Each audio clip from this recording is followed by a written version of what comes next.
Bismillah, bagaimana jika seseorang itu memiliki tipe suara keras? Dia merasa sudah berbicara biasa saja, namun orang yang mendengar itu terlalu keras suaranya. Demikian Ustaz pertanyaannya.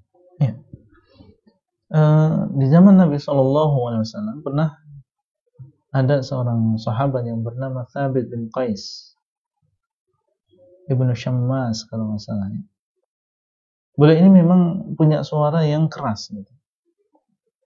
Sampai ketika turun firman Allah Azza wa Jalla, ya ayyuhalladzina amanu la tarfa'u aswatakum fawqa sautin nabiy wa la tajharu lahu bil qawli ka jahri ba'dikum li ba'din an tahbata a'malukum wa antum la tash'urun. Janganlah kalian mengeraskan suara kalian di hadapan Nabi. Ya, seperti sebagian kalian mengeraskan kepada sebagian yang lain.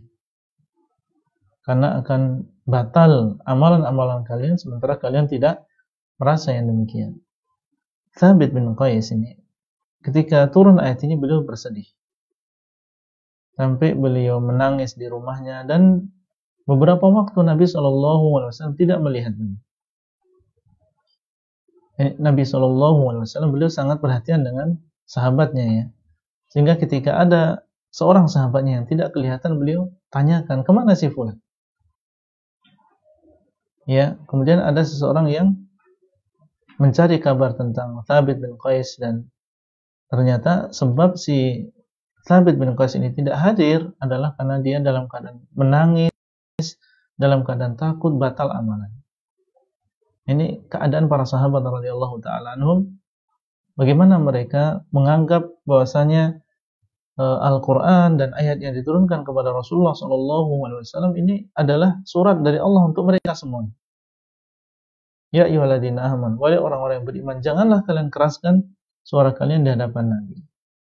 Maka dia takut kalau batal amalannya. Kemudian kabar ini sampai kepada Rasulullah SAW dan beliau mengetahui perkara tadi dan berkata dan mengutus seseorang, sampaikan kepada Thabit, innaka min ahli jannah, engkau termasuk penduduk surga. Ya, engkau termasuk penduduk surga. Artinya di sini bisa kita ambil kesimpulan, terkadang ada seseorang yang suaranya memang keras ya. Ya, dan tidak bisa dirubah.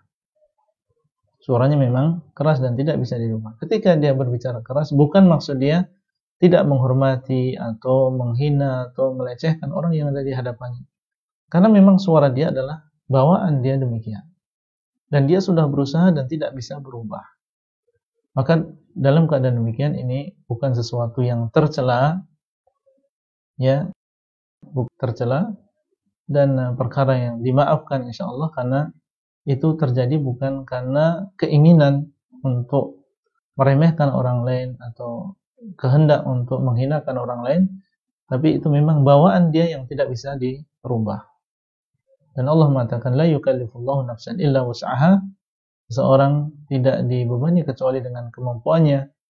Dan Allah mengatakan fattaqullaha mastata'tum, hendaklah kalian bertakwa kepada Allah sesuai dengan kemampuan kalian. Ya, wallahu taala a'lam.